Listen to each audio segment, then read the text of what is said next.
হ্যাঁ এভরিওয়ান, আসসালামু আলাইকুম। কেমন আছেন সবাই? আজকে একটু বাইরে যাব কিছু কেনাকাটা করার জন্য। সেজন্য দুপুরে খুব তাড়াতাড়ি করে রান্না বান্না বসিয়ে দিয়েছি। যেহেতু একটু বাইরে যাওয়ার আছে, এজন্য শুধু গরুর মাংসটাই রান্না করে নিব। তো এই তো ফার্স্টে মশলাপাতি যা আছে সবকিছু দিয়ে আমি গরুর মাংসটা বসিয়ে দিয়েছি চুলাতে। আর গরুর এই কষানো মাংসটা আমার খুবই পছন্দ, সেজন্য একটু বাটিতে উঠিয়ে নিচ্ছি। তাড়াতাড়ি বললে কি আর তাড়াতাড়ি করা যায় বলেন তো? এরই মধ্যে আমার হাজবেন্ড এসে বলল চাপটি পিঠা খাবে গরুর মাংস দিয়ে। কি আর করার, হাজবেন্ড বলেছে এখন সেটা তো করতেই হবে। ইনস্ট্যান্ট চালের আটা দিয়ে এখন গোলাটা গুলিয়ে নিচ্ছি। যেহেতু আজকে চাপটি পিঠা করব, সেজন্য গোলাটা আরো পাতলা করতে হবে। এদিকে আমার গরুর মাংসটাও রেডি হয়ে গিয়েছে। যেহেতু চাপটি পিঠা দিয়ে খাবে, সেজন্য বেশিটা ঝোল শুকনা করে এরপরে চলে আসলাম চাপটি পিঠা ভাজার জন্য। অনেকে চড়া পিঠাও বলে, আবার অনেকে ধাপড়াও বলে, অনেকে চাপটিও বলে। তবে আমাদের মাদারীপুরের ভাষায় আমরা এটাকে ধাপড়া বলি। যাই হোক, ফার্স্টে তাওয়া প্যানে একটু তেল ব্রাশ করে নিয়ে তার উপরে গোলাটা দিয়ে চামিচ দিয়ে খুব সুন্দর করে ছড়িয়ে নিয়েছি। দুপুরের খাওয়া দাওয়া শেষ করে যে গরুর মাংসটা ছিল ওটা এখন আমি কালো ভুনা করে নিব, মানে একের ভিতরে দুই যাকে বলে। এরপর বিকালে চলে গিয়েছিলাম একটা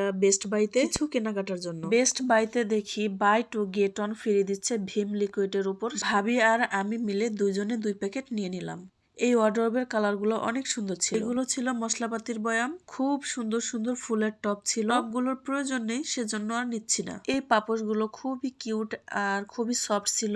আর এর প্রাইস ছিল 325 টাকা করে। এখন হাতের ভিতরে যে পাপোশটা দেখা যাচ্ছে এটাও ছিল 325 টাকা। আমার কাছে ভালো লেগেছে ফার্স্টেরটা, একবারে বিড়ালের পশমের মতো তুলতুলে। এই বেস্ট বাইতে আসার মূল কারণ হচ্ছে এই র্যাক গুলো কেনার জন্য। এখানে এই র্যাক গুলোর প্রাইস ছিল 1900 টাকা করে। এখানে দামটা বেশি লেগেছে, সেজন্য আমরা চলে যাচ্ছি লোকাল দোকানে। যাওয়ার সময় এই গাছগুলো দেখে দাঁড়ালাম। আমার একটা বেগুন গাছের প্রয়োজন ছিল, প্রয়োজনে বলবো না, আমার একটা বেগুন গাছের শখ ছিল। এখান থেকে খুব সুন্দর দেখে একটা বেগুন গাছ নিয়ে নিলাম। ওই তো ভাবির হাতে দেখা যাচ্ছে, ওই গাছটাই আমি নিয়ে নিচ্ছি। একটাই নিয়ে নিচ্ছি, আর এটার দাম ছিল 20 টাকা। আর ভাবিও শখ করে ভাবির জন্য একটা লাউ গাছ নিয়ে নিল। এরপর আমরা চলে এসেছি একটা লোকাল দোকানে। আমরা যেহেতু গোল্ডেন কালার র্যাক নিব, এজন্য আমরা গোল্ডেন কালার র্যাক দেখে দামগুলো জিজ্ঞেস করছিলাম। ওইটার দামও 1900 টাকা চেয়েছিল। এখন চলে এসেছি আমরা অন্য আরেকটা দোকানে। এটার দাম চেয়েছিল খুব সম্ভবত 2200 টাকা। এটা আরএফএলেরও না, ব্যাঙ্গলোরও না, আহম্মদ না মোহাম্মদ কি যেন একটা নাম বলছিল ওই কোম্পানি। ওইসব দোকানগুলোতে কালার গুলো অনেক জল করছিল, আর এটার কালার কেমন যেন একটা ডিপ টাইপের, সেজন্য আর নেওয়া হয়নি। পর আমরা অন্য একটা দোকানে গিয়ে 1350 টাকা দিয়ে আরএফএলের একটা নিয়ে নিচ্ছি। যেহেতু আমাদের সাথে ছেলে মানুষ